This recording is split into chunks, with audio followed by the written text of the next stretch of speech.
Welcome to స్వతంత్ర TV. నా పేరు రహీం. ముందుగా హెడ్లైన్స్ చూద్దాం.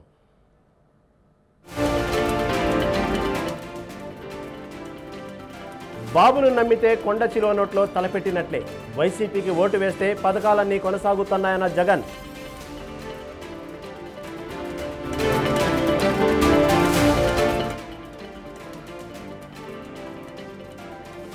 కేసుల కోసం జగన్ చీకటి ఒప్పందం, మైనార్టీలకు న్యాయం చేసిన పార్టీ టీడీపీదేనన్న చంద్రబాబు.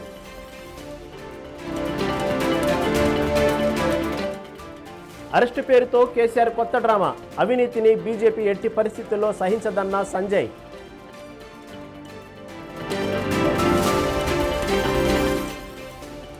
ప్రజ్వల్ను దేశం దాటించారు, తనను అరెస్టు చేయడం దారుణమన్న కవిత.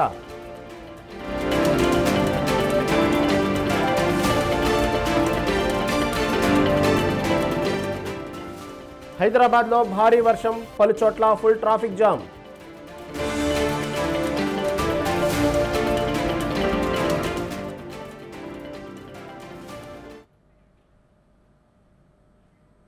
రైట్, ఇక డీటెయిల్స్ చూస్తే హామీలు అమలు చేయకపోవడం వల్లే 2019లో టీడీపీ అధినేత చంద్రబాబు ఓడిపోయారని ఏపీ సీఎం జగన్ ఆరోపించారు. ఈ ఓటమితోనే చంద్రబాబు సైకిల్ పాడైపోయిందని, ముందు ఎర్ర చొక్కాల దగ్గరకు వెళ్లారన్నారు. ఆ తర్వాత చంద్రబాబు సైకిల్ తీసుకుని దత్తపుత్రుని దగ్గరకు వెళ్లారని, ఆయన క్యారేజీ ఎక్కి టీ తాగుతావా అన్నారని ఎద్దేవా చేశారు. సైకిల్ పూర్తిగా పాడైపోవడంతో సైకిల్ను వదినమ్మ ఢిల్లీకి తీసుకెళ్లి మెకానిక్ను రంగంలోకి దింపారన్నారు. చివరకు సైకిల్ బెల్ ఒక్కటే మిగిలిందని, అదే అబద్ధాల మేనిఫెస్టో అని విమర్శించారు జగన్.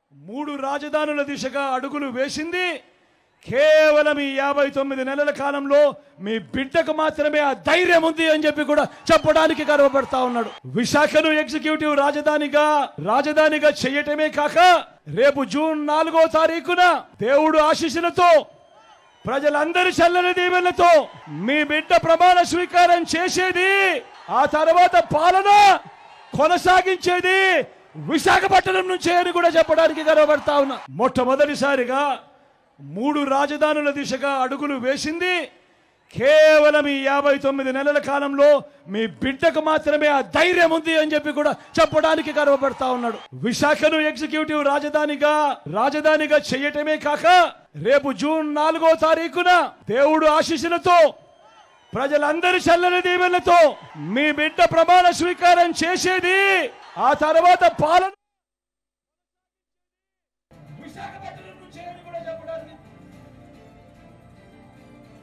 ఏపీలో అధికార ప్రతిపక్షాల మధ్య మాటల యుద్ధం నడుస్తుంది. కూటమి ప్రచార సభలో ప్రధాని వైసీపీ ప్రభుత్వంపై చేసిన వ్యాఖ్యలను మంత్రి బొత్స సత్యనారాయణ ఖండించారు. చంద్రబాబు చెప్పిన మాటలనే మోదీ వల్లించారని ఆగ్రహం వ్యక్తం చేశారు. బొత్స వ్యాఖ్యలను టీడీపీ జాతీయ ప్రధాన కార్యదర్శి నారా లోకేష్ తప్పుపట్టారు. మంత్రి బొత్స అర్ధరహిత వ్యాఖ్యలు చేశారని అన్నారు.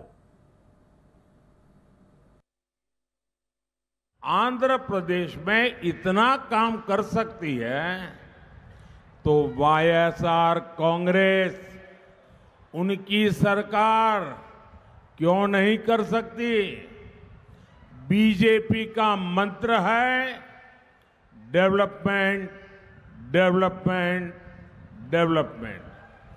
वाईएसआर कांग्रेस का मंत्र है करप्शन, करप्शन, करप्शन। ये विकास के हर कार्य में ब्रेक लगा रहे हैं। हमने विशाखापट्टनम को अलग रेलवे जोन बनाने की मंजूरी दी, लेकिन राज्य सरकार रेलवे मुख्यालय के लिए जमीन नहीं दे रही है। మోడీ గారి మాటలు బిల్లు ఎక్కడ వస్తుందో చెప్పండి. కూటమి బంగాళాఖాతంలో వస్తుంది. ఇక్కడ ఆంధ్రప్రదేశ్ రాదు. కేంద్రంలో కూడా మేము అదే కోరుకుంటున్నాం. మా పార్టీ ఆధారపడిన ప్రభుత్వాలు రావాలి. అక్కడికి తెలంగాణలో ఆపడానికి కారణం ఏంటి? అది అక్కడ కూడా కేంద్రానికి ప్రభుత్వం వ్యతిరేక ప్రభుత్వం కదా ఉంది. ఈసీని చెప్పు చేతుల్లో ధర్మం కాదు కదా. మోడీ ఎవరో చూసింది ఆయన చెప్పి మాట్లాడతాడు, నేను వచ్చి వాస్తవాలు మాట్లాడతాను, జాయింట్ రిజిస్ట్రేషన్ చేసి వాళ్ళకి హ్యాండ్ ఓవర్ చేసాము నిశ్చయం చెప్తున్నాను కదా. చెప్తాను ముగ్గురు ఏమైనా తోడు దొంగలు, ఒక దొంగకు ఒక దొంగ తోడు దొంగలు వీళ్ళు. అంటే ముగ్గురు తోడు దొంగలు, ఒక తానంటే ఇంకోటి తందానంటే ఇంకోటి అవునండి మధ్యలో వాయించి ఏముంది అవగాహన చెప్పండి. వాళ్ళకి స్థానికంగా ఉన్న స్టీల్ ప్లాంటు ఇక్కడ ప్రజల అవసరాలు అవన్నీ అక్కర్లే. ఈ తోడు దొంగలు ఈ కూటమి ఆ స్క్రిప్ట్ వేస్తారంతే. నిన్న ప్రధానమంత్రి గారు వచ్చి ఆంధ్ర రాష్ట్ర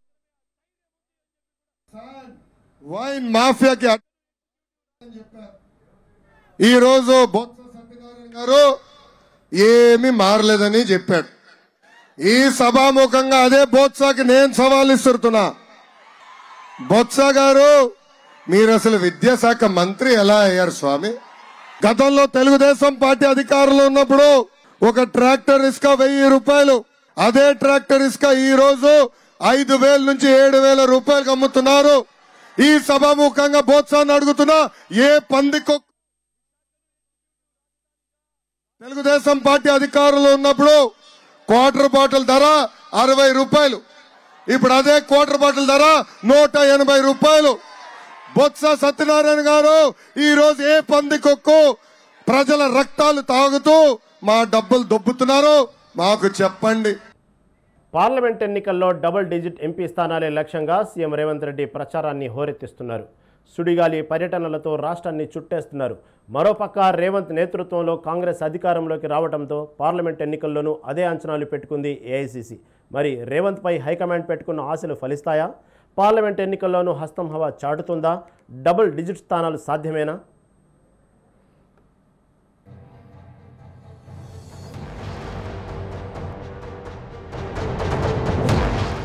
పార్లమెంట్ ఎన్నికల్లో అధికార ప్రతిపక్షాల మధ్య హోరాహోరీ పోరు నడుస్తోంది.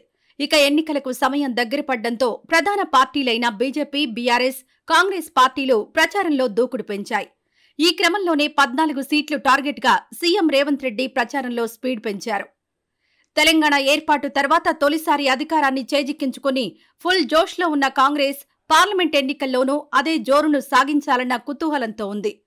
మరోపక్క అసాధ్యాన్ని సుసాధ్యం చేసి 10 ఏళ్ల తర్వాత పార్టీకి పూర్వ వైభవాన్ని తీసుకొచ్చిన సీఎం రేవంత్ రెడ్డిపై ఏఐసీసీ భారీ అంచనాలు పెట్టుకుంది. హైకమాండ్ ఆశిస్తున్నట్టు డబుల్ డిజిట్ ఎంపీ స్థానాలు సాధించి సోనియాకు గిఫ్ట్గా ఇవ్వాలని ఉవ్విళ్లూరుతున్నారు రేవంత్. ఇందులో భాగంగానే సుడిగాలి పర్యటనలతో రాష్ట్రాన్ని చుట్టేస్తూ ప్రచారంలో దూసుకుపోతున్నారు. రోడ్ షోలు, కార్నర్ మీటింగ్లు, సభలతో బీజేపీ, బీఆర్ఎస్లే టార్గెట్గా విరుచుకుపడుతూ ఓటర్లను ఆకర్షించే పనిలో బిజీ అయ్యారు.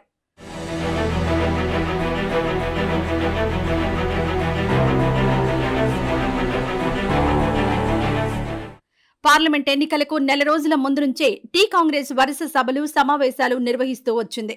మేనిఫెస్టో విడుదల చేసే నాటికి కొందరు అభ్యర్థులను ప్రకటించి ప్రచారంలో దూకుడు పెంచింది. అలాగే భారీ ఎత్తున తుక్కుగూడలో జనజాతర సభ నిర్వహించి జనాన్ని ఆకర్షించింది. అదే సభలో మేనిఫెస్టోను విడుదల చేసి ఎన్నికల హామీలపై భరోసా ఇచ్చింది. మరోపక్క ఏప్రిల్ 15 నుంచి సీఎం రేవంత్ భారీ బహిరంగ సభకు శ్రీకారం చుట్టి ప్రచారంలో స్పీడ్ పెంచారు. తన సొంత పార్లమెంట్ ఇలాఖాలో కాంగ్రెస్ జెండా ఎగురవేయాలన్నది ప్రెస్టేజ్గా తీసుకున్నారు. ఈ క్రమంలోనే నారాయణపేట జనజాతర సభ వేదికగా పార్లమెంట్ ఎన్నికల ప్రచారానికి పునాది వేశారు.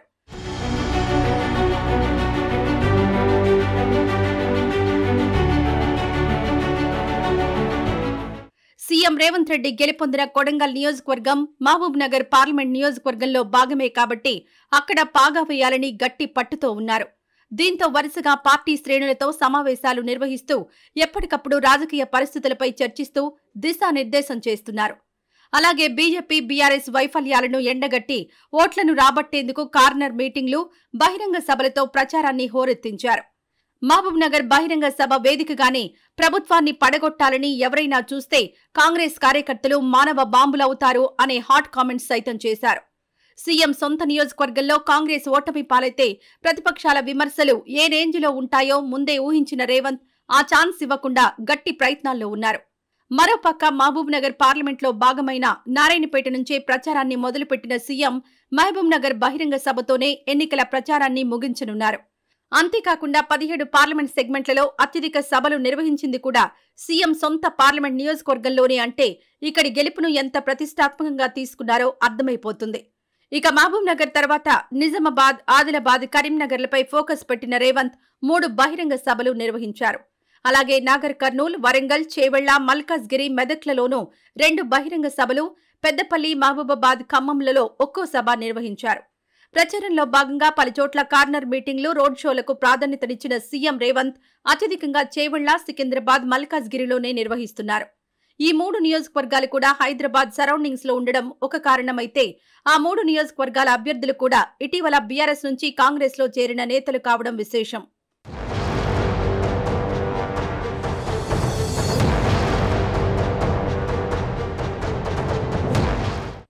మొత్తంగా సీఎం రేవంత్ రెడ్డి ప్రచారాన్ని చూసుకుంటే 17 పార్లమెంట్ సెగ్మెంట్లలో సీఎం రేవంత్ 26 బహిరంగ సభలు, 27 కార్నర్ మీటింగ్స్ నిర్వహించారు.